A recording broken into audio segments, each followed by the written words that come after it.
Welcome to the Slop Farm. Enjoy the video. You start by selecting the exact cells you will change. Click the first cell and Shift plus click the last to highlight the block.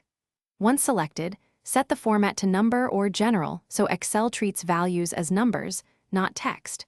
Make a quick backup by duplicating the sheet or saving a copy. This prevents data loss if a formula misbehaves.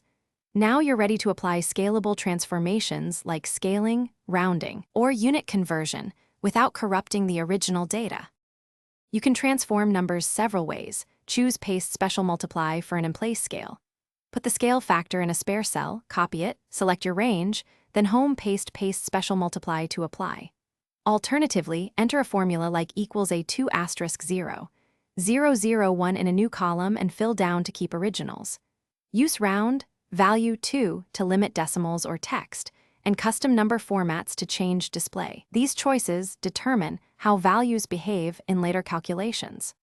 Once the transformed values look correct, you'll replace originals by copying the new column and using Paste Special Values over the old range so formulas don't remain.